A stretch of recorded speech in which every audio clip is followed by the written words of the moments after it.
ఒకసారి ఉమ్మడి సెషన్లో కూర్చోబెట్టి వారి యొక్క సమస్యలను కూడా తెలుసుకున్న తర్వాత దాంట్లో మరి మళ్ళీ ఒక ప్రత్యేక సెషన్ కూడా ఏర్పాటు చేసి ఇక దాంట్లో సెటిల్మెంట్ వరకు మళ్ళీ ఒక సెషన్ ఏర్పాటు చేసి సెటిల్మెంట్ చేస్తున్నాం. ఒకవేళ సెటిల్మెంట్ వాళ్ళ పై అధికారులకు డిస్ట్రిక్ట్ లెవెల్ సర్వీసెస్ కూడా మేము ట్యూషన్ సెంటర్ ద్వారా అయితే ప్రజలకు అవగాహన కల్పించాల్సిన అవసరం చాలా ఉంది సార్. మేము ఎక్కడికి వెళ్ళినా కానీ మేము సెంటర్ను ప్రవేశపెట్టబడింది అనే ఉద్దేశాన్ని తెలుసుకున్న తర్వాత చాలామంది కూడా మమ్మల్ని పనిచేస్తున్నారని మాకు మంచి గౌరవం కూడా సొసైటీలో దొరుకుతుంది. కాబట్టి దీంట్లో పోలీస్ ద్వారా కానీ సమయము మా దగ్గర రావడం ద్వారా ఆదా అవుతుంది కాబట్టి సమయం కూడా ఆదా అవుతుంది. అంతేకాకుండా ఖర్చు కూడా ఉండదు. నన్ను తీర్చుకోవడానికి ఇది ఒక మంచి అవకాశం కాబట్టి మరి మేము చేసిన మీడియేషన్ కూడా చాలా గోప్యతగా ఉంచుతాం. దాన్ని ఎక్కడ కూడా బయట పెట్టము. ఏ కేసు గురించి కూడా మేము బయట ఎలాంటి ప్రచారం అని ఎలాంటి దాన్ని కూడా చేయకుండా గోప్యతను మేము పాటిస్తాం. కాబట్టి ఇవన్నిటి కూడా అనుకూలీకరించగలిగిన పరిష్కారాన్ని మేము కనుగొంటున్నాం. కాబట్టి ప్రజలలో దాని పట్ల మంచి అవగాహన ఏర్పడుతుంది. కనుక మరి ముఖ్యంగా మా డిఎల్ఎస్ఏ సార్ గారు వచ్చిన తర్వాత ఇది చక్కని ఆలోచన మంచిగా జనాల్లోకి వెళ్తారు కాబట్టి చక్కగా పరిష్కరించే అవకాశం. హెడ్ మాస్టర్ నా పేరు బాబా గౌడ్. తర్వాత నివేదన్ అని ఆ సారు మా దగ్గర ఆర్మూర్లో ఒక 30-40% ఖత్రీ సమాజం ఉంటారు. ఫాదరు క్రిస్టియన్ కమ్యూనిటీ అంతటి కూడా ఆయన ప్రాతినిధ్యం వహిస్తాడు. అట్లాగే ఇట్లాంటి కేసులన్నింటినీ కూడా మేము పరిష్కరిస్తున్నాం. కాబట్టి మరి ఇది మాకు కూడా ఒక మంచి అవకాశమే అని అనుకుంటున్నాం. మేము వాస్తవంగా సర్వీస్లో 30 సంవత్సరం పనిగా ఇదాన్ని భావిస్తున్నాం. ఈ కార్యక్రమాన్ని భగవంతుడే మాకు ప్రసాదించండి భావిస్తాం. 35 ఏళ్ళు పనిచేసినాను. అక్కడ కూడా పోలీస్ శాఖ ఉన్నతమైంది. అందరికీ తెలుసు. సేవాభావంతో పనిచేస్తుంది అంతా 24 గంటలు ఆ సేవాభావం ఉండాలనే ఉద్దేశం. నాకు 5 పిటిషన్లు వస్తే ఇవాళ సాయంత్రం కూడా ఒక 2 పిటిషన్లు అంటే టోటల్ ఆల్మోస్ట్ అటువంటి కాకుండా అరాజకాలను అరికట్టడానికే మాకు మనం ఇవాళ ఏ పని చేసినా నాకు పెన్షన్ వస్తుంది. మా చాలా భగవంతుడు ఇచ్చిన పెన్షన్ వయసుడికి పైన అంటే మనం ఇతరులను ఆశించి చేసేది కాదమ్మా. ఒక ఉద్యోగస్తుడు ప్రతి పని ఆచితూచి అడిగేస్తారు. ఏ తప్పు చేస్తే ఏమవుతుందో మనకు తెలుస్తుంది కానీ మన సమాజంలో అటువంటి అవకాశం ఇచ్చినప్పుడు మళ్ళా సారు మనం స్టేట్ గవర్నమెంట్ కానీ జ్యుడిషియల్ అథారిటీకి మంచి పేరు వస్తుందమ్మా. ఈ సమస్యల పరిష్కారం అయితే కోర్టులో ఉన్న కేసులన్నీ పెండింగ్ రివ్యూ చేస్తాం. ఇంకొకటి ఏంటంటే అమ్మా వీటికి మనం అవార్డు ఇవ్వాలమ్మా. సార్ అన్నట్టు సెక్రటరీ సార్ అన్నట్టు ఈ అవార్డు ఇస్తేనే దాన్ని నిబద్ధత అవుతుందమ్మా. కొన్ని కట్టి పెట్టుకుని వచ్చిన సామరస్యంగా రాసిస్తున్నామా. అన్నదమ్ముల పంచాయతీ ఉంది, వాళ్ళు బయటకు రాలేదు. వాళ్ళిద్దరిని కూర్చోబెట్టి మాకు ఏదైనా సమస్యలు ఉంటే సార్ మొన్న వచ్చి కలిసినప్పుడు ఇప్పుడు ఉన్నాయి సార్ అని చెప్పినామమ్మా. ఇంకా ముందుకు వెళ్తామమ్మా. మీ అందరూ ఆశీస్సులు కావాలని మేము అందరు సీఎంల తరఫు నుంచి ఏ సంబంధిత శాఖ వారైనా మాకు సహకరించాలమ్మా. మా గుర్తింపు మీరు చేస్తేనే గుర్తింపు వస్తుందమ్మా. మేము కూడా సేవాభావంతో పనిచేస్తాను. ఈ అవకాశం ఇచ్చినందుకు అదేవిధంగా చేస్తున్నాము. ఇదైతే మాకు ఇంకా అఫీషియల్గా ఉంటుంది, సపోర్టివ్గా ఉంటుంది. అది నాకు కూడా ముందుగా వచ్చారు మేడం. అదేవిధంగా ఇంకోటి ఎన్జిఓస్ గ్రూప్ కూడా నరేష్ కలయిక ఫౌండేషన్ ఎన్జిఓ అంటారు మేడం. వాళ్ళు కూడా ఇలాంటి ఏదో చేస్తారట. సో మేము కూడా సిఎంపీగా ట్రైనింగ్ అవుతాము, మేము కూడా రెడీగా ఉన్నామని వాళ్ళు కూడా వచ్చారు మేడం. అదేవిధంగా ఇందులో రెవెన్యూ ఆఫీసర్స్, పోలీస్ వాళ్ళు కూడా ఇందులో పార్టిసిపేట్ అయ్యారు మేడం. సో ఇప్పుడు interaction by honourable PDG madam with all the participants. పెద్దలందరికీ కూడా శుభ సాయంత్రం. ఇది ఒక గొప్ప కార్యక్రమం. మధ్యవర్తులతోటి సమస్యలను పరిష్కరించుకోవడం అనేది మీడియేషన్. ఈ సందర్భంలో మనకు గుర్తు రావాల్సింది ది బెస్ట్ మీడియేటర్. అందరికీ తెలిసిన ది బెస్ట్ మీడియేటర్ ఎవరో తెలుసా మీకు? అందరికీ తెలిసిన వ్యక్తే.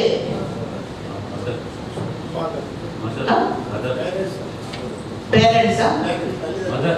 Parents mediators. ఇంకా అనాది కాలం నుంచి వస్తున్న ఆయన మహానుభావుడు, పెద్ద మీడియేటర్ కృష్ణుడు. పాండవులకి ఎన్నో కౌరవులకి గొడవ జరిగినప్పుడు ఆయన వెళ్ళి పాండవుల తరఫున అది అడిగాడు, ఊహు అన్నాడు దుర్యోధనుడు. ఇది అడిగాడు, ఊహు అన్నాడు. లాస్ట్కి అంటే 2-3 పర్యాయాలు 3-4 కోరికలు అయిపోయిన తర్వాత లాస్ట్కి కనీసం 5గురికి 5 ఊళ్ళన్నా ఇవ్వండి అని అడిగారు. దుర్యోధనుడు ఏమన్నాడంటే కనీసం అప్పుడైనా ఒప్పుకోవచ్చు కదా, 5 ఊళ్ళు ఇస్తే ఆయన ముళ్ళే పోయింది. ఈగోకి వెళ్ళాడు. ఈగోకి వెళ్ళి లేదు 5 ఊళ్ళు కాదు, ఈ సూది మోపినంత నేల కూడా ఇవ్వను అన్నాడు. లాస్ట్కి ఏమైంది? కౌరవుల పతనానికి దారి తీసింది. అంటే ఈ మీడియేషన్ అనేది ఇద్దరి మధ్య ఉన్న మనస్పర్ధలని అర్థం చేసుకొని ఇద్దరిని ఒక దగ్గర కూర్చోబెట్టి వాళ్ళిద్దరికి వారికి తగ్గ మాటలు వారికి చెప్పి వీరికి తగ్గ మాటలు వీరికి చెప్పి సమస్యని పెద్దది కాకుండా చిన్నగా ఉన్నప్పుడే దాన్ని పరిష్కరించుకోవడానికి చాలా హెల్ప్ చేస్తారు. ఇప్పుడు మనలో మీడియేషన్ చేయని వాళ్ళు ఎవరున్నారండి? నేను మీడియేషన్ చేశాను, మీరు మీడియేషన్ చేశారు. పొద్దున్న లేస్తే మన అమ్మ మీడియేషన్ చేస్తుంది పిల్లల మధ్యలో. అక్క చెల్లెలు కొట్లాడితే వాళ్ళిద్దరికీ సెటిల్ చేస్తుంది. ఇంట్లో ఏమన్నా గొడవలు అయితే కొడుకులకి తండ్రి సెటిల్ చేస్తాడు. చుట్టాలతోటి ఎప్పుడు మనం అమ్మాయిని ఇచ్చిన కాడ వాళ్ళ అత్తగారితో ఏమైనా గొడవలు రావచ్చు. అప్పుడు మనము మన పెద్దోళ్ళ ఊరి పెద్దోళ్ళను కుల పెద్దోళ్ళను పిలిచి మీడియేట్ చేస్తాము.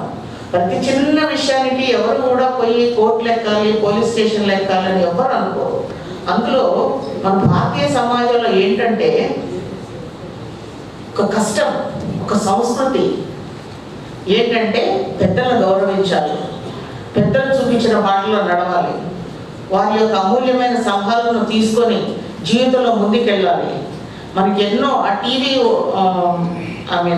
ఓపెన్ చేస్తే మీకు ఎన్నో గైకపాటి నరసింహారావు గారు కానీ, చాగంటి కోటేశ్వరరావు గారు కానీ ఇట్లాంటి ఎంతో ఆధ్యాత్మికవేత్తలు చాలా ప్రసంగాలు నేను కూడా వింటూ ఉంటాను. అది వింటూ ఉంటే మనసుకి ఎంత హాయి కలిగిస్తుందంటే ఆ టైంలో ఆ చాగంటి కోటేశ్వరరావు గారు ప్రసంగం అయిపోయి ఇట్లా టీవీ కట్టేసి మనం ఉన్న టైంలో ఎవరన్నా వచ్చి అమ్మ నీ పట్ల ఈ పాపం చేశాను, నాకు విముక్తి లేదు, నాకు శిక్ష వేయండి అంటే నీకు శిక్ష వద్దు, వెళ్ళిపో, క్షమించేసా, ఆ మూడ్లో ఉంటాం మనం ఆ టైంలో. సో అంతటి పరివర్తన అందరిలో రావాలి, అందరిలో రావాలి. మా ఊర్లో ఒక పెద్ద మోతుబడి ఉండేవారు. అప్పుడు ఇంత పెద్ద కోర్టులకి పోలీసులు అని అంటే పెద్ద తెలిసేది కాదు. నా చిన్నతనంలో పోలీసు అంటే ఒక నిక్కర్ వేసుకొని లాఠీ పట్టుకొని ఇట్లా కొమ్ము ఉన్న టోపీ పెట్టుకొని వచ్చేవాడు, ఏది సైకిల్ వేసుకొని. ఆయన ఊళ్ళోకి వచ్చాడంటే ఆ ఊళ్ళో 10 చుట్టుపక్కల విలేజెస్ అందరూ కూడా ఈ ఊళ్ళో ఏదో పెద్ద జరిగిపోయింది అని అనుకునేవాడు. అంటే ఆ ఊరికి అవమానం, పోలీసు వచ్చాడంటే ఆ ఊరికి అవమానం. ఆ ఊర్లో ఒక పెద్ద ఎవరో ఒకళ్ళు ఉండి చిన్న చిన్న తగాదాలు అవి ఇవి తీరుస్తూ ఉండేవారు. అంటే నా చిన్నతనంలో నేను చూసింది బహుశా పోలీస్ కానిస్టేబుల్ అయి ఉంటాడు అతను. 1-2 సార్లు చూశాను. మా ఊర్లో ఒక పెద్ద మనిషి ఉన్నాడు, కొంచెం మోతుబరి, బాగా డబ్బు విప్పు అన్నీ ఉన్నాయి. సరే డబ్బు ఉన్న మాట సాధారణంగా వింటాం కదా, అట్లాంటి వాళ్ళే కొంచెం పెద్ద మనుషులుగా ఊళ్ళో వ్యవహరిస్తూ ఉంటారు. ఏ గట్ల పంచాయతీయో, ఏ కూలీల పంచాయతీయో, ఏ తోటల దగ్గర పంచాయతీయో, ఏ పంచాయతీ అయినా కానీ అయ్యగారి దగ్గర పోవాలి. సాయంత్రం పనులన్నీ మానేసుకొని పగలపై కూర్చుని లేదు అక్కడ. సాయంత్రం పని నుంచి ఇంటికి వచ్చాక 6 కూర్చునేది. కూర్చొని అయ్యా మరి మా గెట్టు ఇగో సగం తెగొట్టి పొలంలో కలిపేసుకున్నాడు అని, లేకపోతే మా గెట్టు తెగొట్టి బండ్లదారి వేసుకొని మా పొలం నుంచి బండ్లు తీసుకుపోతున్నారని, అయ్యా ఇగో నేను కాలంలో పొలానికి నీళ్లు పెడతా ఉంటే ఇది బంద్ చేసి ఆయన కాలంలో నీళ్లు మళ్ళించుకున్నాడని, ఇట్లా రకరకాల గొడవలు ఉండేవి.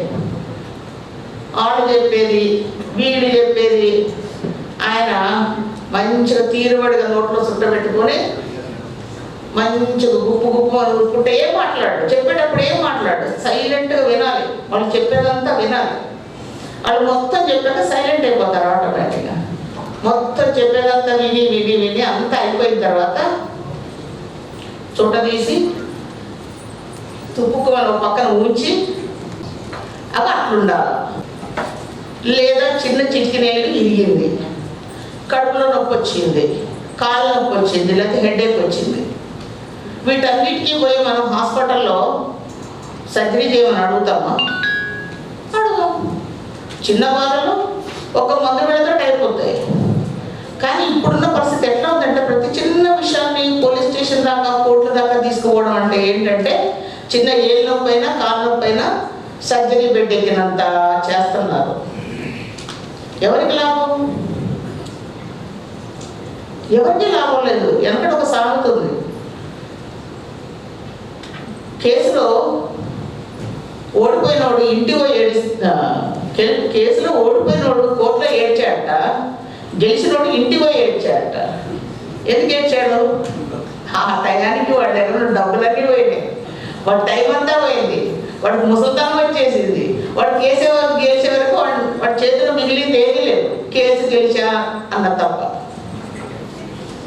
అట్లా ఉంటాయి. అంటే చిన్నదాన్ని సాగదీసుకోవడం, ప్రతిదాన్ని సాగదీసుకోవడం. ఎందుకంటే మనోడు చెప్తారు రుణశేషం రణశేషం రణశేషం ఉండకూడదు అని. రుణశేషం అంటే అప్పు, మొత్తం 1,00,000 రూపాయలు కడతారు, ఇంకో 1000-2000 ఆగుతారు, మర్చిపోతారు దాన్ని. అది మళ్ళీ మళ్ళీ మళ్ళీ మళ్ళీ పెరిగి పెరిగి పెరిగి వడ్డీతో సహా మళ్ళీ 1,00,000 రూపాయలు అయింది. అందుకే రుణశేషం ఉంచకూడదు, సున్నా చేసుకోవాలి ఎప్పుడైనా. రణశేషం అంటే ఎక్కడన్నా పుండో ఏదో అయిందనుకోండి, అది పూర్తిగా అయిపోయిన దాకా దాన్ని ట్రీట్మెంట్ తీసుకోవాలి. నార్మల్ ట్రీట్మెంట్ తీసుకొని కొంచెం పుండు అది కాగానే మనం మానేసామనుకోండి, అది మళ్ళీ రిపీట్ అవుతుంది. రణశేషం అంటే ఈ రాజులు ఒకరినొకరు కొట్లాడుకున్నప్పుడు అవతల రాజును చంపేస్తారు గెలిచిన వాళ్ళు. చంపినప్పుడు రాజును ఒక్కడినే చంపి వదిలేస్తే ఆయనకు పిల్లలు ఉండొచ్చు, భార్యలు ఉంటారు, ఆయన వారసులు ఉంటారు, వాళ్ళు రేపు తిరగబడవచ్చు. అందుకని చెప్పి ఆ రాజుగారి ఫ్యామిలీ మొత్తాన్ని చంపేవాళ్ళు. అంటే ఇంకా ఆ రణంలో ఆ యుద్ధంలో ఇంకా మిగలడం అనేది ఎవరు ఉండదు. అట్లాగా ఈ తగాదాలు ఇప్పుడు మనకి మర్చిపోయాను, నాకు అప్పు రూపాయి పెరిగి మళ్ళీ ఎంత వద్దారంటే దీనికి ప్రత్యక్ష విక్టిమ్ నేనే. ఒక అకౌంట్ క్రెడిట్ కార్డు తీసుకున్నా, మీరందరికీ అనుభవం అయి ఉంటుంది. క్రెడిట్ కార్డు తీసుకున్నా, వాడుకున్నాను, అంతా బాగానే ఉంది. ఆ కట్టుడు ఆ ఇంట్రెస్ట్లు అమ్మో వద్దనిపించింది. ఆయనకి చెప్పి బాబు ఇగో మొత్తం సెటిల్ చేసేస్తున్నాను అని మొత్తం సెటిల్ చేసేసి మర్చిపోయినా. వాడేం చేశాడు, నా కార్డును క్లోజ్ చేయకుండా అట్లా పెట్టాడు. పెడితే అది సంవత్సరానికి ఇంత సర్వీసింగ్ ఛార్జెస్ 1,500 ఇంకేదో దానికి వడ్డీ వడ్డీ వడ్డీ వడ్డీ కలిపి అకస్మాత్ ఒకరోజు 35,000 రూపాయలకి నాకు స్టేట్మెంట్ వచ్చింది క్రెడిట్ కార్డు నుంచి. ఎవరు తిన్నట్టు, ఎవరు పెట్టినట్టు? కాబట్టి ఏదైనా ఉంటే సున్నా చేసుకోండి, దాన్ని సున్నా చేసుకున్నాకనే దాన్ని పక్కన పెట్టండి. అట్లాగా కొంచెం కొంచెం టచ్ చేసి పక్కన పెడితే మళ్ళీ అన్నీ మొలకలు ఎత్తుతాయి. సో ఇందాక అన్నారు మనందరం కూర్చుంటాము, మీడియేషన్ చేస్తాము. మరి దానికి ఏంటి చట్టబద్ధత ఏంటి అని అంటే, ఆ మీడియేషన్ సెంటర్లో ఒక సెటిల్మెంట్ అయిన తర్వాత ఆ సెటిల్మెంట్ని ఒక రిపోర్ట్ రూపంలో దాన్ని భద్రపరుస్తారు. భద్రపరిచినప్పుడు ఆ రిపోర్టు ప్రకారము లోక్ అదాలత్లో ఇరు పార్టీలను పిలిచి వాళ్ళకి ఆ రిపోర్టు ఆధారంగా ఒక అవార్డు అనేది పాస్ చేస్తాం. అవార్డు పాస్ చేసినప్పుడు అది డిగ్రీతో సమానం అవుతుంది. అంటే మీరు దాన్ని ఎగ్జిక్యూట్ చేసుకోవచ్చు, మళ్ళీ దాని మీద అప్పీల్ ఉండదు. సో మీరు చేసిన సెటిల్మెంట్ అన్నిటికీ కూడా చట్టబద్ధత కల్పించే ప్రక్రియ కూడా ఇందులోనే చూపించారు. తర్వాత ఇంకొక భయం కూడా ఉండొచ్చు మీడియేటర్స్, మా మీద ఏమైనా దావాలు, మా మీద ఏమైనా పోలీస్ కేసులు పడవచ్చు అని అంటే, మీరు ఈ సెటిల్మెంట్ చేసే ప్రక్రియలో ఒక మంచి ఉద్దేశంతో మీరు ప్రయత్నం చేసినప్పుడు వాటన్నిటికీ మీరు అతీతులు అవుతారు. అంటే మీ మీద ఒక దావా వేయడానికి కానీ, ఒక క్రిమినల్ కేసు పెట్టడానికి కానీ, మీ మీద ఎటువంటి అభియోగాలు వేయడానికి కానీ ఎటువంటివి కూడా చట్టబద్ధంగా చెల్లవు. సో మీకు ఆ ప్రొటెక్షన్ ఉంది. తర్వాత ఈ మనమంతా 30 సంవత్సరాలు సర్వీస్ చేసేస్తాం. ఆ టైంలో మనకి భార్య పిల్లలు పట్టించుకునే టైమే ఉండదు. ఇంకా ఊళ్ళో వాళ్ళకి సెటిల్ చేసేంత ఓపిక అసలే ఉండదు.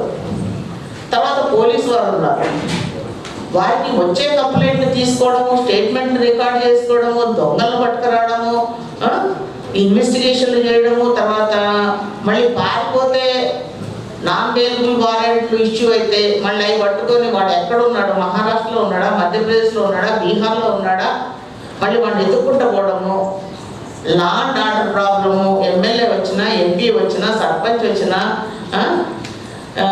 ఎవరు వచ్చినా వాటికట్లయినా ఏదన్నా సిచ్యువేషన్ బ్యాడ్ అయినా కానీ వాళ్ళు పరిగెత్తాలి, ఎక్కడన్నా నేరం జరిగితే పరిగెత్తాలి.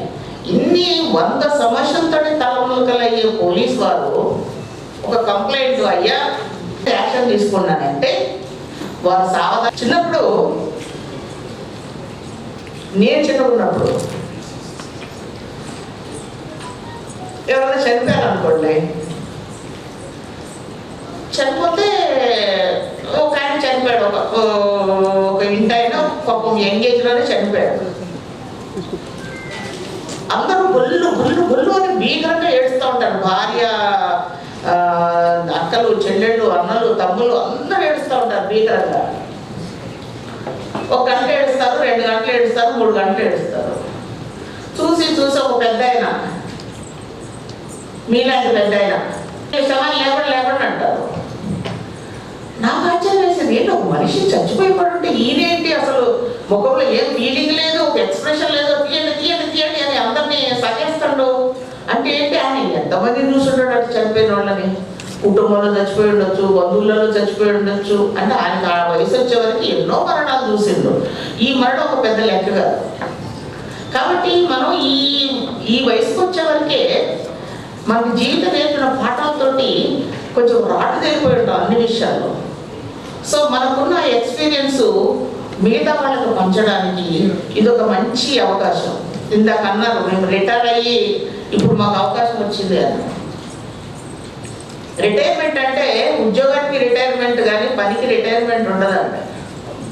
ఎవరన్నా అట్లా తప్పుగా రిటైర్మెంట్ అంటే ఇక నేనేం పని చేయకూడదు, ఇంట్లోనే కూర్చోవాలంటే శరీరం శిథిల పట్టిపోయి బీపీలు షుగర్లు ఇంకా పెరిగిపోయి మనం రిటైర్ అయిన అతి కొద్ది కాలంలోనే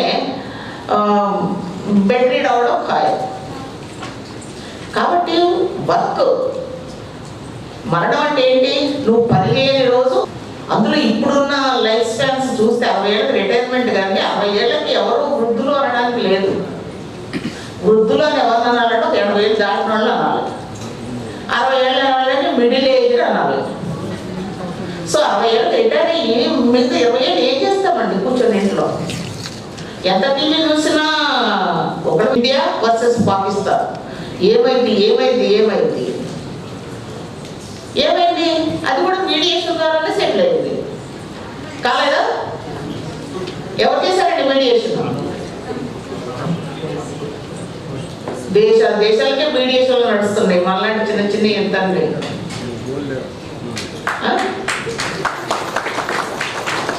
ఎందుకు చేస్తున్నారు? మంచి కోసమే కదా.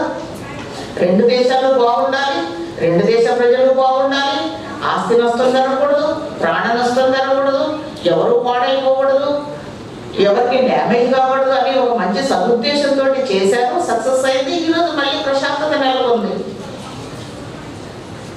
అలాంటిది మనము మన చుట్టుపక్కల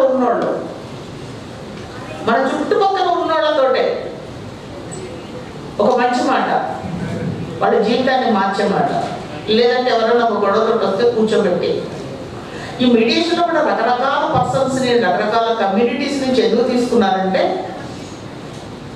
మన ఇండియాలో 3 కోటి దేవతలు ఉన్నట్టు ఉన్నారండి. 3 కోటి దేవతలు ఉన్నారు మనకి. ఎల్లమ్మ, పుల్లమ్మ, మైసమ్మ, పోచమ్మ, గండి మైసమ్మ, రేణికెల్లమ్మ, ఇక చదవాలంటే లిస్టు చాలా ఉంది. అట్లాగే కమ్యూనిటీస్ కూడా చాలా రకాలు ఉన్నారు, చాలా రిలీజియస్ ఉన్నాయి. సో ఎవరి రిలీజియస్, ఎవరి మతంలో ఏ విధానం ఉందో, వాళ్ళ కష్టం ఏంటో, వాళ్ళ ఆచారాలు ఏంటో, వాళ్ళ కట్టుబాట్లు ఏంటో మనకు తెలియదు. మన కమ్యూనిటీ హెల్త్ సెంటర్లో అది ఎవరు ఎక్కడ రాసింది కాదు, ఎవరు ఎక్కడ లిఖించింది కాదు, శాసనాలు వేసింది కాదు. ఇట్లాంటి సంపద అంటే సాంస్కృతిక సంపద తరతరాల నుంచి మన పెద్దవాళ్ళు మనకు అందించే సంపద ప్రతి కమ్యూనిటీలో ఉంది. ఆ సంపద ఎవరికి తెలుస్తుంది? వాళ్ళకే తెలుస్తుంది. అందుకనే రకరకాల కమ్యూనిటీ నుంచి ఎల్డర్స్ని ఇందులో ఒక యూనిట్గా చేశారు. సో ఎలాంటి వారు వస్తే వాళ్ళ యొక్క సమస్యల్ని వాళ్ళు అర్థం చేసుకుంటారని చెప్పి, అందులో కూడా మన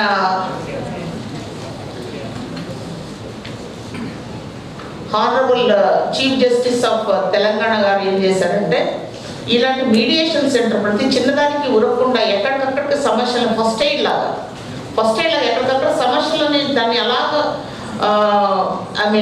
సెటిల్ చేసే పెద్దల యొక్క అనుభవంతో సెటిల్ చేస్తే చాలా సమస్యలు పరిష్కారం అవుతాయని చెప్పి, ఆ పెద్దల అనుభవాలను బేస్ చేసుకొని దాన్ని ఆధారంగా చేసుకొని ఈ కమ్యూనిటీ ఎల్డర్స్ కమిటీలు అనేవి ఆయన నిజామాబాద్, కామారెడ్డి పెట్టారు.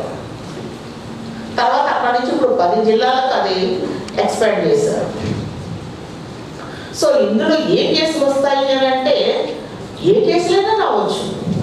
ఇక్కడ మీకేమి భగవద్గీత మీద ప్రమాణం చేసి కోర్టులో వచ్చి ప్రమాణం చేసి సాక్ష్యాలు చెప్పిన చాలామంది ఉంటారు. భగవద్గీత మీద ప్రమాణం చేసి అంతా నిజమే చెప్తాను, నిజం తప్ప అబద్ధం చెప్పను అని ప్రమాణం చేయాల్సిన అవసరం లేదు. ఇప్పుడు నీ కేసు ఈ చట్టపరిధిలోకి రావడం లేదు, ఈ కోర్టు కాదు, నువ్వు కేసు వేసుకోవాల్సింది కామారెడ్డి కోర్టులో అని చెప్పడానికి లేదు. సరే, మరి నువ్వు 10 లక్షలు రాబట్టి 100 రూపీస్ కేసు పట్టుకొచ్చావు కదా, ఇందులో నువ్వు 5,000 ఫీజు కట్టాలి, కోర్టు ఫీజు అని అడిగేవాళ్ళు లేదు. సరే, నీ తరఫున ఒక అడ్వకేట్ని పెట్టుకో, ఒక 10,000 ఇచ్చి నువ్వు అడ్వకేట్ తీసుకొని రావాలని అడిగేవాళ్ళు లేదు. మీకు టైం, మీకు డబ్బు, అన్నిటికీ మించి మీ కాలం, జీవితంలో ప్రతి నిమిషం కూడా ఎంత విలువైందో మనందరికీ తెలిసింది. ఎప్పుడు తెలిసిందంటే కరోనా టైంలో తెలిసింది. జీవితం అంటే నీటి బుడగ లాంటిది. మన పక్కనే, మన పక్కింట్లో, ఎదురింట్లో, మన ఇంట్లో, మన వెనకింట్లో టక్ టక్ టక్ టక్ లేచిపోయిన వాళ్ళు చాలా మంది ఉన్నారు. ఎన్నో ఫోన్ నెంబర్లు ఫోన్ చేసి ఏమండి ఆయన ఉన్నారంటే, ఆయన లేరండి, మన కరోనా సెకండ్ వేవ్లో పోయారండి. అది ఎప్పుడు జరిగింది? నెంబర్లు మాత్రం అంతే ఉన్నాయి, సెల్ ఫోన్లో నెంబర్లు. ఫస్ట్ వేవ్లో పోయిన వాళ్ళు కొంతమంది ఉన్నారు, సెకండ్ వేవ్లో పోయిన వాళ్ళు కొంతమంది ఉన్నారు, థర్డ్ వేవ్ వచ్చినా రావచ్చు, చెప్పలేము. పాపం పెరిగితే థర్డ్ వేవ్ కూడా వస్తుంది. పేపర్ కాబట్టి ఎక్కడెక్కడ సెటిల్ చేసుకోవాలి.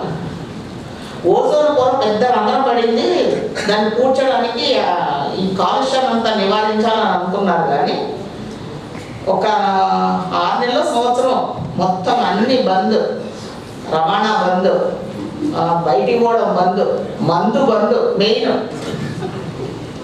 మందు బంద్, హోటళ్ళు బంద్.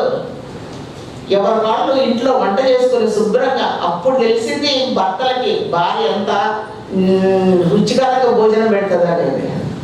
ఎప్పుడైనా తింటేగా ఇంట్లో. పిల్లలకు తెలిసింది జంక్ ఫుడ్ కంటే మా మమ్మీ చేసిన చక్రాలు ఎంత బాగున్నాయి కదా. ఈ మొత్తం రవాణా ఎప్పుడైతే తగ్గిపోయిందో, మనుషులు బయటకు రావడం తగ్గిపోయారో, కాలుష్యం తగ్గిపోయి ఆటోమేటిక్గా ఓజోన్ పొర ఫిల్ అయిపోయింది.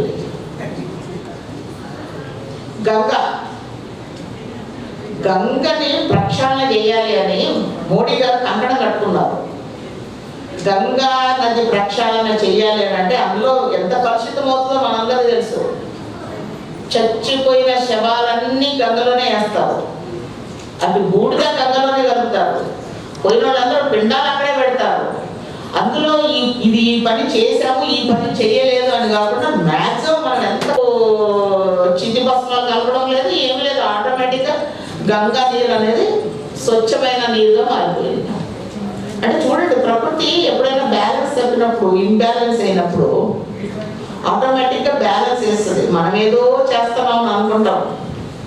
ప్రకృతి కరెక్ట్గా ఎప్పుడు తాసు పట్టుకొని త్రాసు మన ఈ తూకం ఉంటుంది కదా, ఆ తూకం పట్టుకొని ఎప్పటికప్పుడు తూస్తానే ఉంటుంది.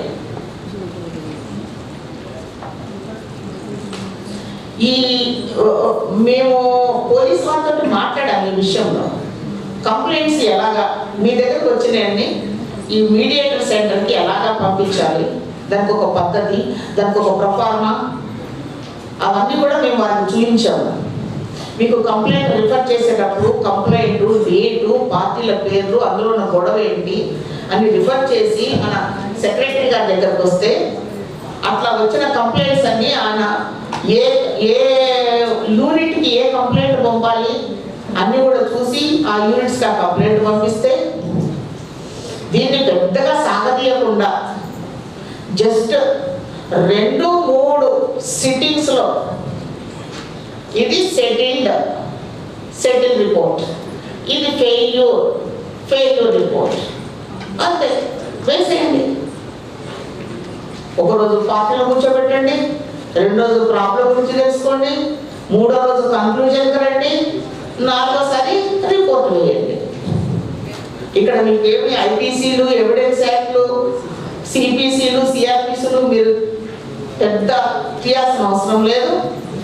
ఇది చట్టపరంగా ఉందా, చట్టపరంగా లేదా అనే చట్టబద్ధత కూడా మీరు చూడాల్సిన అవసరం లేదు. ఇది లిమిటేషన్ పోయిందా, లిమిటేషన్ ఉందా. ఇప్పుడు ప్రామిసరీ నోట్ ఉందనుకోండి, 3 సంవత్సరాల లోపల కోర్టులో వేయాలి, వేయకపోతే మురిగిపోయినట్టు. అట్లాంటిది తీసుకొచ్చి కోర్టులో వేస్తే మేము దాన్ని తీసుకోము. అదే పెద్ద మనుషులు, అరే బాబు అట్ట కాదురా, నువ్వు చట్ట ప్రకారం నీకు మురిగిపోయింది కానీ ధర్మ ప్రకారం అయితే నువ్వు డబ్బులు ఇవ్వాలి కదా అని 4 మాటలు చెప్పారు అనుకోండి, కరెక్టే, ధర్మ ప్రకారం నేను డబ్బులు ఇవ్వాలి కదా, నేను ఇవ్వకుండా పోతే ఆ పాపం నన్ను వెంటాడి పైన స్వర్గలోకంలో రిజిస్ట్రేషన్ దెబ్బతింటుంది కదా అని చెప్పి డబ్బులు ఇవ్వడానికి ముందుకు రావచ్చు, సగమైనా ఇవ్వచ్చు. కాబట్టి ఇది చట్టబద్ధత ఉందా, చట్టబద్ధత లేదా అని ఏం లేదు. ఏదైనా కానీ మీ సెంటర్స్కి వచ్చినప్పుడు కొంచెం ఓపికగా, కొంచెం మీ దగ్గర ఉన్న ఎక్స్పీరియన్స్ తోటి కొంచెం వాళ్ళని నిదానంగా కూర్చోబెట్టి ఫస్ట్ మనం చేయాల్సింది ఏమీ లేదు. సగం సమస్య ఎక్కడ సెటిల్ అవుతారంటే చెప్పేది వినాలా, ఈయన చెప్పేది వినాలా, ఆయన చెప్పేది వినాలా.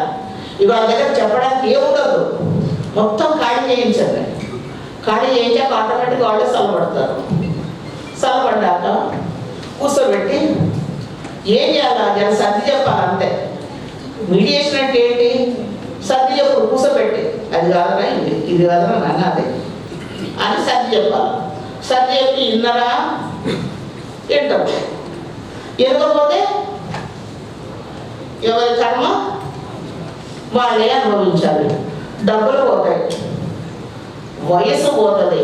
ఈయన వేసిన కేసు కోర్టులో ఈయన చచ్చిపోయి మళ్ళీ ఈయన కొడుకులు వచ్చి వాళ్ళు కూడా ముసలోళ్ళు అయ్యేదాకా నడుస్తూనే ఉంటుంది.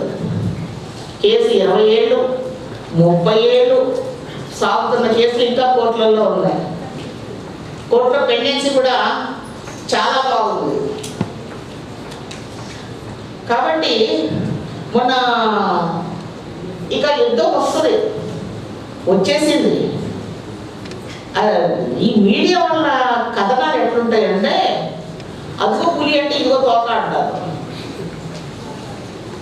యుద్ధం వచ్చేసింది ఒకళ్ళు, రావడమేంటి, యుద్ధం అటువైపు నడుస్తుందని ఒకళ్ళు ఒక టీవీ మీడియా, ఇక్కడ ఏదో జరిగిపోయింది ఆల్రెడీ ఒక టీవీ మీడియా. సో ఇన్ని రకరకాల దాన్ని ఏమంటారంటే ఊహాగానాలు. 1000 మీడియాలు ఉంటుంటాయి. మన తెలుగు రాష్ట్రాల్లో 1000 మీడియాలు ఉంటాయి. అందులో ఏ మీడియా వాడు చెప్తే మనం నమ్మాలో మనకే తెలియదు. ఏ మీడియా కరెక్ట్గా రిపోర్ట్ ఇస్తుంది, జెన్యూన్గా ఉంటుందో మనకే తెలియదు. సో ఇటువంటి వాతావరణంలో ఒక వార్త కూడా వచ్చింది. ఏమనంటే 18 సంవత్సరాల నుంచి 40 సంవత్సరాల లోపు ఎవరైనా కానీ ఆర్మీలో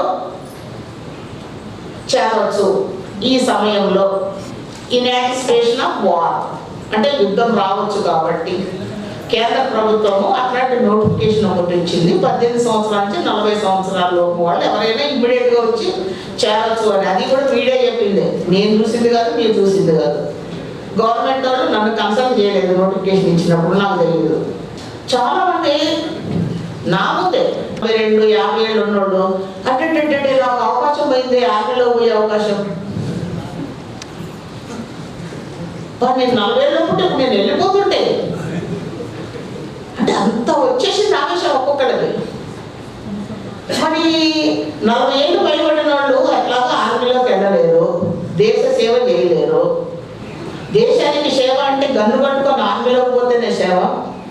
40 ఏళ్ళు దాటిన వాళ్ళందరికీ నేను అడుగుతున్నా, మీరు వచ్చి ప్రజాసేవ చేయండి, మీడియా సెంటర్లో కూర్చోండి, సమస్యలు పరిష్కరించండి, ప్రజలు సుఖశాంతం ఉండేటట్టు చూడండి. అది కూడా దేశ సేవే కదా.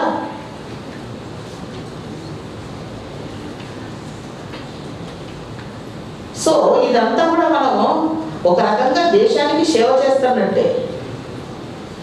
నేను అనుకుంటున్నాను, నేను రిటైర్ అయ్యాక ఏ మీడియేషన్ సెంటర్లోనో మెంబర్గా చేరి నాకున్న అనుభవంతో అది కాదమ్మా ఇది కాదమ్మా, ఏమయ్యా నీకు బుద్ధి ఉందా, నన్ను ఏంటి తాగుడు ఏంటి, కథ ఏంటి, 100 రూపాయలు సంపాదించి 200 తాగుతాడు అంటే 100 రూపాయలు వాడు పక్కన అప్పు. తప్పు కదా. కుటుంబాన్ని ఎట్లా చూసుకోవాలి కదా. నీకు ఆ గొడవలు ఎందుకు, ఈ ఆస్తి తగాదాలు ఎందుకు. ఇట్లాగా నేను కూడా ఫ్యూచర్లో కాబోయే మీడియేటర్నే. అంటే మన చుట్టూ నలుగురికి మనం చేసామనుకోండి దేశ సేవ. సో యుద్ధంలోకి ఈ న్యూస్ తోటి యుద్ధంలోకి పోలేక డిసప్పాయింట్ అయిన వాళ్ళందరికీ మీకు ఇది ఒక మంచి అవకాశం అని నేను అనుకుంటున్నాను. సో ఈ రకంగా మీరు దేశ సేవ చేయాలి, నలుగురు మంచికి మీరు కృషి చేయాలి. చిన్నప్పుడు బట్టు రాయవారం అని ఒక కథ, నా ఏజ్ వాళ్ళందరికీ తెలుసు. బట్టు రాయవారం అని తెలుగులో ఒకటి ఉండేది. బట్టు అని ఒక రాయవారి 2 రాజ్యాల మధ్య సతి గురించడానికి పోతాడు. ఆ బట్టు రాయవారంలో బట్టు అంటాడు, పగ వృద్ధి పొందించు భ్రష్టులే కానీ అణగింప నేర్పరులు అవనిలో లేరు అని. అంటే ఒక పగ ఉంటే వేసే నేను చూసుకుంటాలే, ఇక్కడితో అవుతా హైకోర్టుతో వెళ్ళాలి, అవసరమైతే 10 కేసులు లేదా మీకెందుకు. ఇట్లాగా మనల్ని ప్రొవోకేట్ చేసేవాళ్ళు, బాగా ఇది చేసేవాళ్ళు ఉంటారు.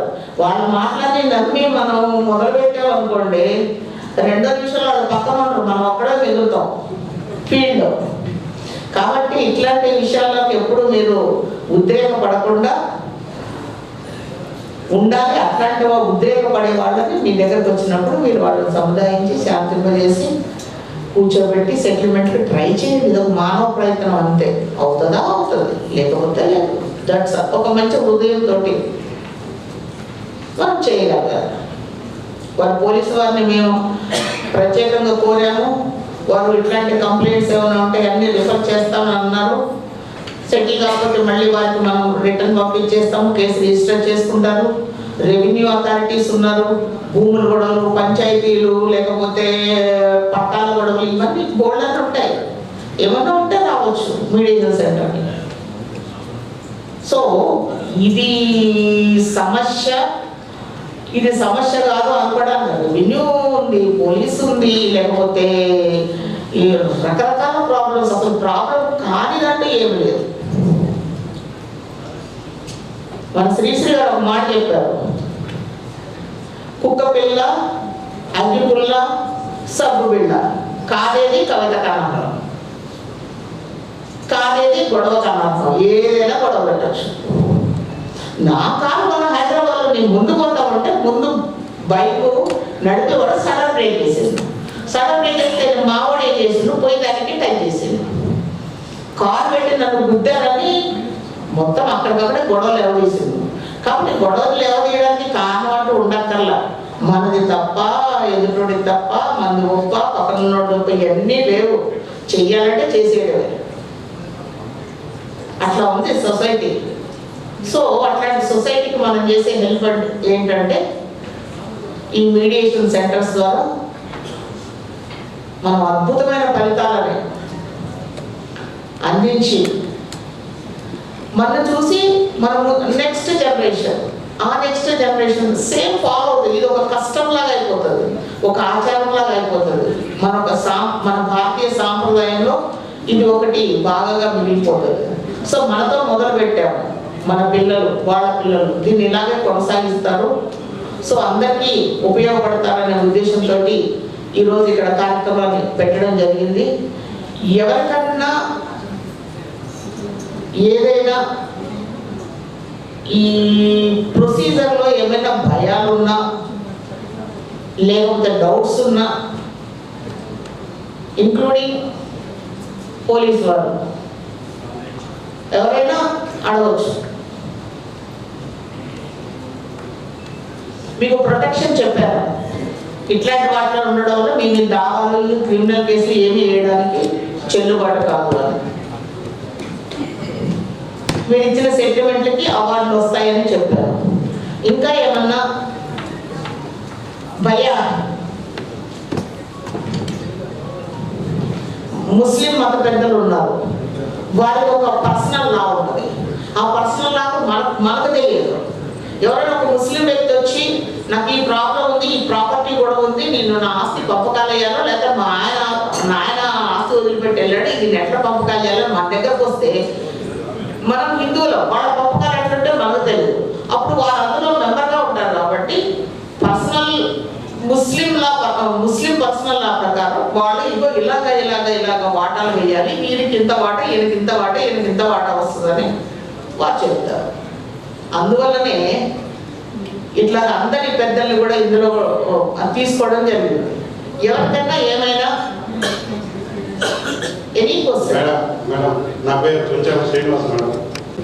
ఈయన పోలీస్ స్టేషన్ పోతారు, పోలీసు వాళ్ళు కేకేస్తే దెబ్బ పరిగెత్తుకుంటూ వస్తారు. అయ్యా పాపం ఎందుకురా నువ్వు పోలీస్ స్టేషన్ దాకా, ఇక్కడే చూసుకోవాలంటే తినలేదు. పోలీస్ స్టేషన్ దాకా పోయిన తర్వాత అక్కడ వాడికి ఖచ్చితంగా న్యాయం జరిగింది.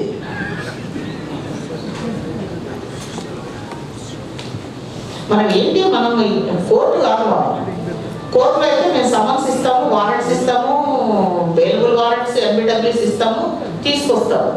ఇది ఏది కూడా స్వచ్ఛందంగా జరిగే ఒక ప్రక్రియ.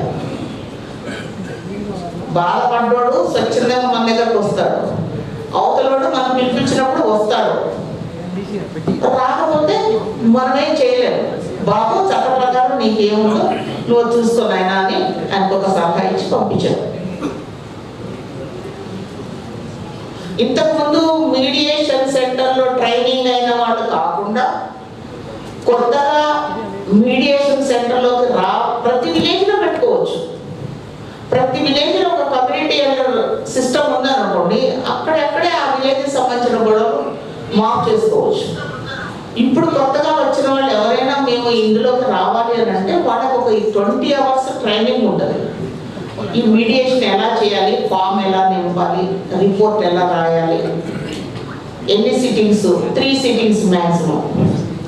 సో ఆల్రెడీ ట్రైన్ అయిన వాళ్ళు ఉన్నారు. ఎవరైనా ఇంట్రెస్ట్ ఉన్న వాళ్ళు పేర్లు ఇవ్వండి, వాళ్ళందరికీ కలిపి మళ్ళీ ఒకసారి మేము ట్రైనింగ్ ఇచ్చి వాళ్ళని కమ్యూనిటీస్గా, యూనిట్స్గా మేము వాటిని డివైడ్ చేసి మీకు కేసులు వచ్చేదానికి మేము ప్రయత్నం చేస్తాం. ఇదంతా మనం స్వచ్ఛందంగా ముందుకొచ్చి చేసే ఒక సేవ. మానవ సేవే మాధవ సేవ అన్నారు కదా. మొగళ్ళకి జీతం అడిగితే ఎక్కడ లేని కోపం వస్తుందండి. భార్య ఎవరన్నా అసలు సరే బాబు నీ భార్యకు ఒక 5,000 ఇయ్యవయ్యా బాబు ప్రతి నెల అని అంటారు అవార్డు. ఎందుకంటే ఏ క్షణము దానికి తేడా వచ్చినా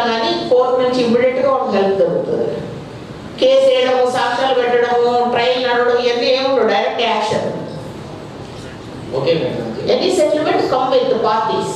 చేస్తున్నాం మేడం. ఆల్రెడీ వాలంటీర్గా కూడా కొంతమంది రిఫర్ చేస్తున్నాం స్టార్ట్ చేయాలి.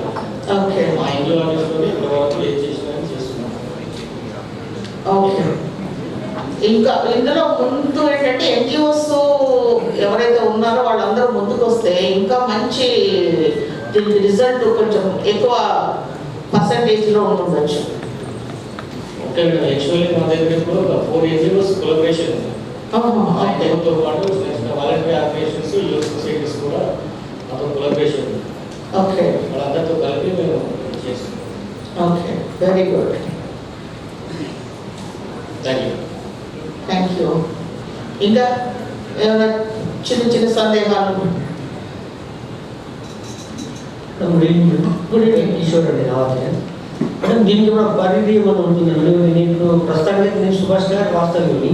నేను ఎక్కడండి? సుభాష్ నగర్ నిజామాబాద్. సుభాష్ నగర్. నా పరిధి వచ్చేసి తిరుడోల్ పోలీస్ స్టేషన్ వస్తుందండి. మొత్తం నిజామాబాద్ టౌన్లో 6 పోలీస్ స్టేషన్లు ఉన్నాయి. దీనికి ఏమన్నా పరిధి ఏమన్నా ఉంటుందండి? ఈ పరిధి అంటే ఇప్పుడు నిజామాబాద్ డిస్టిక్ ఇక్కడ ఇటు వచ్చి ఆర్మూరు, ఇటు వచ్చి బోధన్ వరకు కూడా మేము చూస్తున్నాము. కాకపోతే మీ పరిధిలో మీ పోలీస్ స్టేషన్ కేసులే రావాలని ఏమీ లేదు. మీకు కమ్యూనిటీ సెంటర్స్ ఉంటాయి. కేసెస్ పోలీస్ స్టేషన్ నుంచి రిఫర్ అయిన కేసెస్ మా దగ్గరకు వస్తాయి. మేము అవి చూసి ఒక్కొక్క దానికి ప్రియారిటీ చొప్పున మేము పంపిస్తాము. మీరు ఆ పరిధిలో ఉన్నారు కాబట్టి మీకు ఆ పోలీస్ స్టేషన్ కేసులే రావాలని ఏం లేదు. మీకు ఏ కేసులైనా రావచ్చు. అయితే మాది మేడం మాది లారీ ఓనర్ అసోసియేషన్ కదా, దానికి నేను జనరల్ సెక్రటరీగా నవాజీ కిషోర్. మాది నిజామాబాద్కి సంబంధించి కాకుండా ఇప్పుడు బోధన్ కానీ ఆర్మూర్ కానీ ఈ సెంటర్స్ లేదంటే ఇప్పుడు మీరు క్రియేట్ చేసుకోండి. బోధనలో ఒక 4 తోటి ఒక సెంటర్ క్రియేట్ చేయండి, ట్రైనింగ్ తీసుకోండి, పెట్టుకోండి. అంటే ఈ వెహికల్స్ ప్రాబ్లమ్స్ చాలా ఉంటాయండి. అదే రవాణా మేడం ప్రతి ఎక్కడ ఏం జరుగుతుందో తెలియదు. కానీ ఇక్కడ నేను చేసి మేమే డైరెక్ట్ వెళ్ళచ్చా, లేకుంటే ఆల్రెడీ ఇక్కడ ఉన్న వాళ్ళని అప్రోచ్ కావాలా? అక్కడ ఉన్న వాళ్ళని అప్రోచ్ కావచ్చు. లేదంటే మీరు ఒక 5-6 డిఫరెంట్ కమ్యూనిటీ నుంచి ఒక ఎల్ఎస్ లాగా ఫామ్ అయ్యి మీరు వచ్చి మా దగ్గర ట్రైనింగ్ తీసుకొని మీరే ఒక సెంటర్ లాగా పెట్టుకోండి. No problem. ఓనర్స్ అసోసియేషను, ఆటోల అసోసియేషను, మన హోటల్స్ అసోసియేషను, లేకపోతే ఇంకా రకరకాల వాళ్ళు అందరూ కూడా ఎవరు అసోసియేషన్లో వాళ్ళు ఒక కమ్యూనిటీ సెంటర్ని మీరు పెట్టుకోవచ్చు. ఒక 4-5 తోటి అంటే డిఫరెంట్ కమ్యూనిటీ నుంచి ప్రాతినిధ్యం ఉండాలా, ఒక లేడీ ఉండాలా పెట్టుకొని మీరు ఆ లిస్ట్ పట్టుకొని మేము మా దగ్గరకు వస్తే వాళ్ళని మేము ట్రైన్ చేసి వాళ్ళని ఒక కమ్యూనిటీగా మేము రిజిస్టర్ చేసుకొని పంపిస్తాము.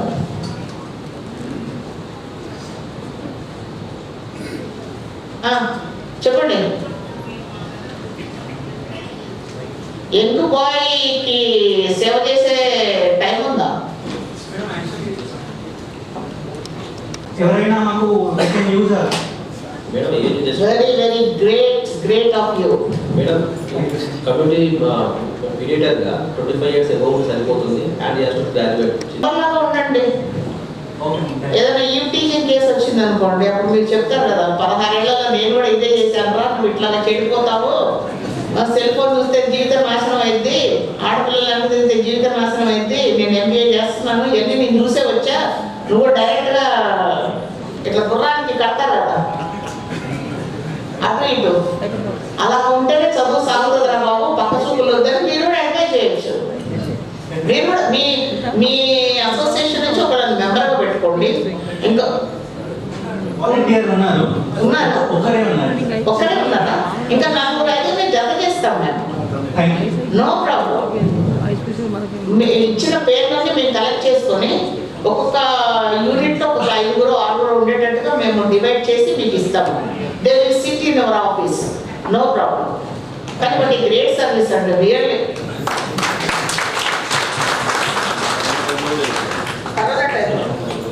కరోనా టైంలో చేశారా?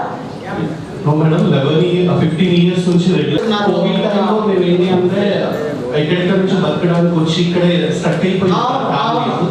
సో అట్లాంటి వాళ్ళకి మేము గ్రోసరీస్, రైస్ బ్యాగ్స్ అనేది 12 అసలు కనెక్షన్ లేదు, చదువు రానక్కర్లేదు, సంస్కారం ఉంటే చాలు, లోక జ్ఞానం ఉంటే చాలు, అన్నిటికంటే అది గొప్ప. ఇంతకుముందు అడవి గుడ్. ఆడవాళ్ళు ఎక్కువ భర్తల మీద అత్తల మీద కంప్లైంట్ తీసుకొస్తారు కదా. సో మీకు కొంచెమన్నా అర్థమయ్యేటట్టుగా చెప్పానని నేను అనుకుంటున్నాను. సో దీన్ని బట్టి రిజల్ట్ ఎలా ఉంటుంది అనేది చూద్దాము. మనం కూర్చొని మాట్లాడుకున్నాం ఈ సంవత్సర కాలంలో ఎలా జరిగింది, ఏంటి, ఎవరికి ఏం ప్రాబ్లమ్స్ వచ్చాయి, ఎలాగ మనకు రిజల్ట్స్ వచ్చాయి, ఇవన్నీ కూర్చొని మాట్లాడుకున్నాము. Thank you so much.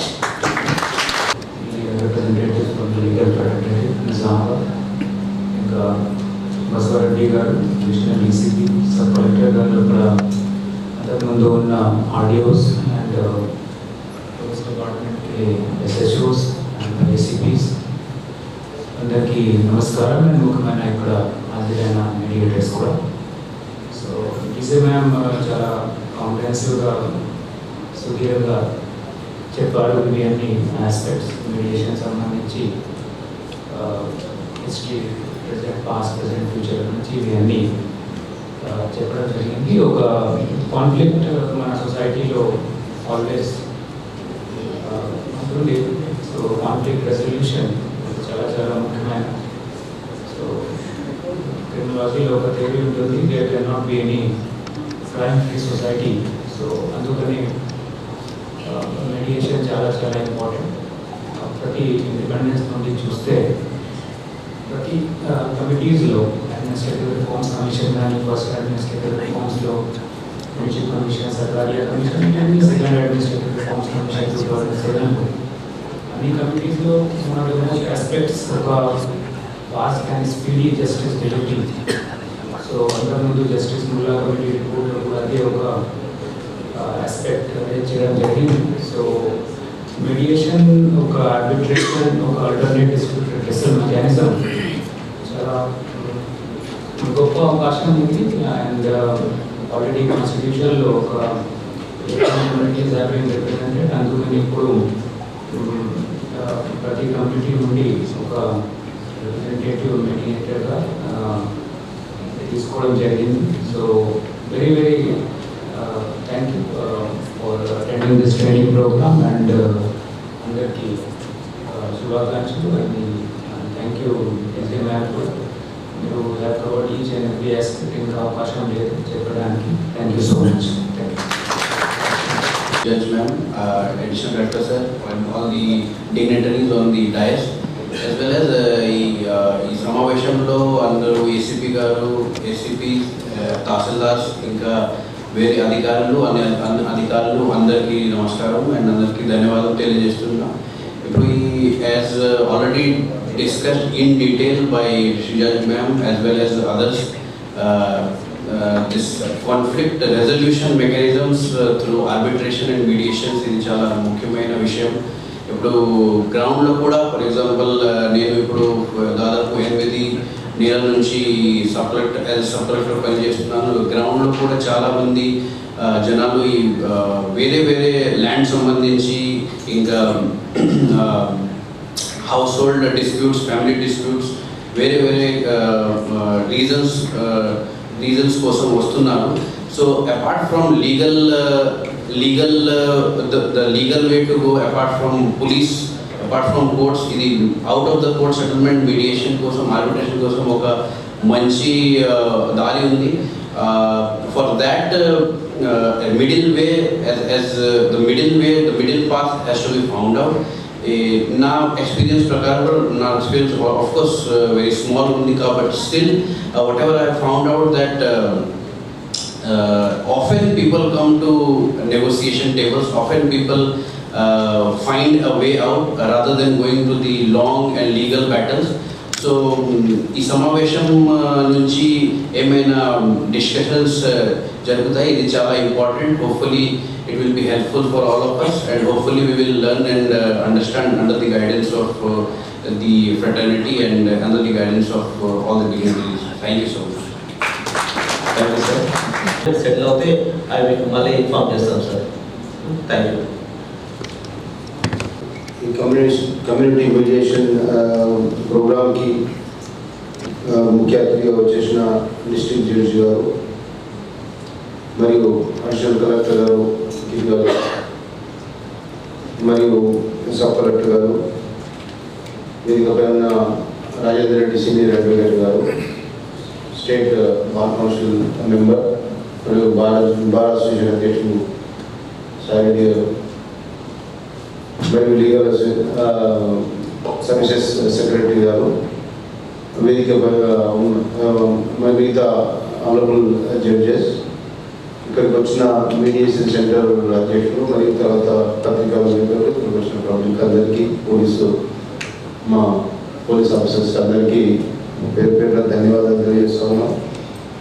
ఇది ఒక నానుడి, రాజ్య మార్గమే రాజమార్గం అని పాతకాలం నుంచి ఒక నానుడి మనకు. మేడం గారు ఈ కమ్యూనిటీ మీడియేషన్ సెంటర్ ద్వారా వచ్చే ప్రయోజనాలు, లిటిగేషన్స్ను ఫర్దర్గా కొనసాగించకుండా ఉంటే వచ్చే లాభాలు, కొనసాగిస్తే వచ్చే నష్టాలు చాలా డీటెయిల్గా చెప్పారు. ముఖ్యంగా దీనికి ద్వారా ఈ కమ్యూనిటీ మీడియేషన్ సెంటర్ ద్వారా పరిష్కరించే సమస్యలను మనం చిన్న చిన్నవిగా చూస్తాము, కానీ అవి పెద్దగా సమాజంలో సొసైటీలో అన్రెస్ట్కు దారితీసే సందర్భాలు కూడా చాలా ఉంటాయి. కొన్ని సందర్భాల్లో ప్రాణాలు పోయే అవకాశం కూడా ఉంటుంది. కాబట్టి మనం మొక్కలో ఉండే సమస్యలు మొక్కలోనే ఉన్న దశలో చూసేస్తే అవి మనకు పెద్ద సమస్యలుగా ఆవిర్భవించకుండా మనకు ముందుకు మనం కాపాడగలుగుతాం. ఈ కమ్యూనిటీ మీడియేషన్ సెంటర్లో ఈ మీడియేట్ చేసే వ్యక్తులను చాలా విభిన్న రకాలుగా వెరిఫై చేసి సమాజంలో ఎలాంటి గొడవలకు, ఎలాంటి చెడు ప్రవర్తన కానీ, లేకపోతే క్రిమినల్ కేసులు కానీ, ఇంకా ప్రవర్తనలో ఎలాంటి లోపాలు లేకుండా ఉన్న వ్యక్తులను, అన్బయాస్డ్ పీపుల్ని చాలా రకాలుగా వెరిఫై చేసి సెలెక్ట్ చేయడం జరిగింది. దాంతోపాటు వీళ్ళు ఏం చేస్తున్నారు అనేది కూడా మీడియేషన్ సెంటర్, లీగల్ సర్వీసెస్ వారు రకరకాల వ్యక్తులు వాళ్ళను కూడా మానిటర్ చేస్తూ ఉన్నారు. సో ఇక్కడ జరిగే కేసులు చాలా నిష్పక్షపాతంగా జరిగే అవకాశం ఉంటుంది. కాబట్టి ఇలాంటి మీడియేషన్ సెంటర్లో ఇష్యూస్ బాగా సెటిల్ అవుతాయని నేను ఆశాభావం వ్యక్తం చేస్తూ ఉన్నాను. అదేవిధంగా ఇక్కడ సిఎంసి సెంటర్లలో మనకు ఇష్యూస్ లాగా చూస్తారు. ఇష్యూని అండర్స్టాండ్ చేసుకొని ఒక ఇష్యూ ఏ విధంగా ఉందో, ఇప్పుడు దీంట్లోకి వచ్చే కేసులు జనరల్గా ఊళ్ళలో నుంచి వస్తాయి, లేకపోతే మన ఏరియాలో సిటీ బస్తీలలో నుంచి వస్తాయి. ఇలాంటి అక్కడికి డైరెక్ట్ కమ్యూనిటీ సెంటర్ రావు. ఫస్ట్ అక్కడ లోకల్ పెద్ద మనుషులు, కుటుంబ పెద్ద మనుషులు, లేకపోతే గల్లీ పెద్ద మనుషులు అక్కడ డిస్కషన్ చేసి అక్కడ ఖాళీ సమస్యలను ఇక్కడ తీసుకొని వస్తారు. కొన్ని పోలీస్ స్టేషన్లలో, కొన్ని పెద్ద మనుషుల సమక్షంలో, కొన్ని అడ్వకేట్స్ దగ్గర అట్లా కొన్ని అవి ఆల్రెడీ ఒకసారి ఇష్యూ డిస్కస్ చేసిన తర్వాత అక్కడ సెటిల్ కాకుండా ఇక్కడికి వస్తాయి. ఈ కమ్యూనిటీ మీడియేషన్ సెంటర్ కాకుండా మిగతా ఇప్పుడు నేను చెప్పిన సెంటర్లలో ఇష్యూస్ జరుగుతాయి కదా, అక్కడ ఇష్యూస్ని మనుషులను బట్టి డిస్కస్ చేసే అవకాశం ఉంటుంది. అక్కడ మీడియేషన్ ఎట్లుంటాయంటే ఇరుపక్షాల వ్యక్తులను ఎన్నుకుంటారు.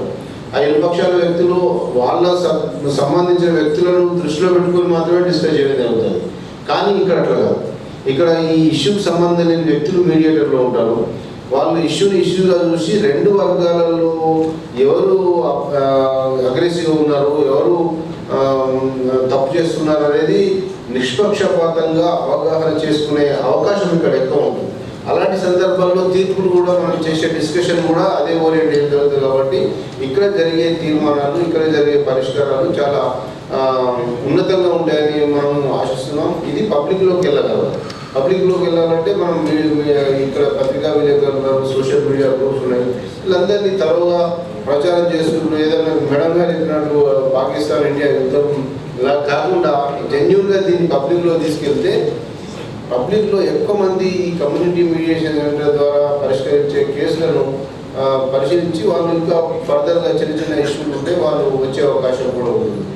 అదేవిధంగా నేను డిఎల్ఎస్ఏ సెక్రటరీ గారికి నా పర్సనల్ రిక్వెస్ట్ ఏంటంటే ఇక్కడ కమ్యూనిటీ మీడియేషన్ సెంటర్లో కొన్ని సక్సెస్ స్టోరీస్ ఉంటాయి సార్.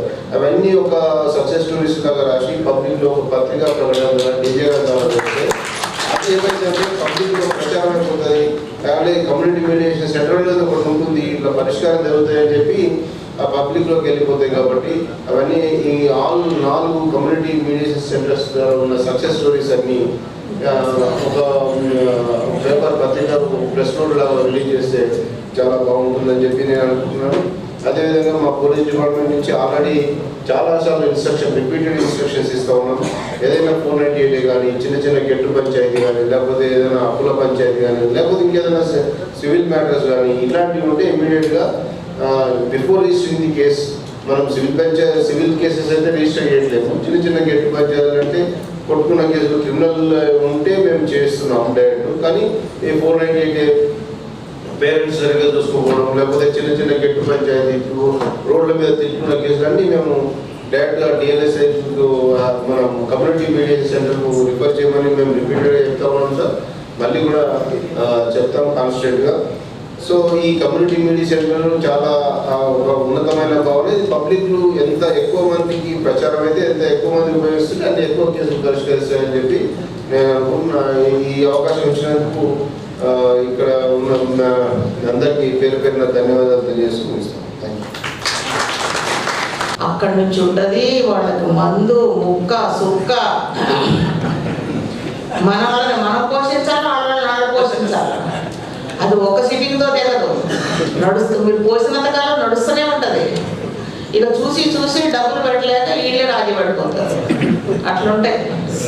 గ్రామాల్లో చాలా మందితో టచ్ అప్ ఉంటుంది కాబట్టి ఎవరైనా కమ్యూనిటీ మీడియేటర్స్గా మీరు రిఫర్ చేసినా కూడా మేము వాళ్ళని పిలిపించి వాళ్ళని కూడా మేము ఒక గ్రూప్గా తయారు చేస్తాం.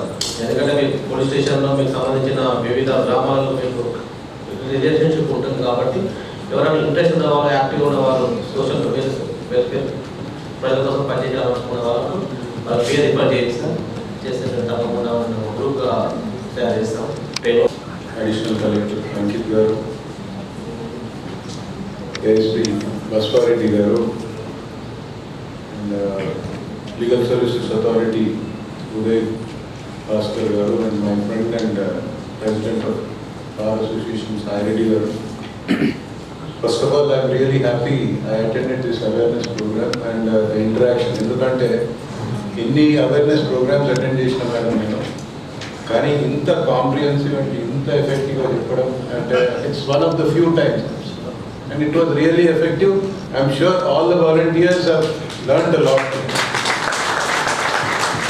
ఇంకోటి ఏంటంటే I'll be bearing in my duty if I do not appreciate ఈ వాలంటీర్స్ ఎవరైతే ప్రోబోనో డబ్బులు లేకుండా ఆనరేరియం లేకుండా ఎవరైతే ముందర వచ్చిందో, whether they are retired or whether they are youngsters, నేను వాళ్ళందరినీ అభినందిస్తున్నాను.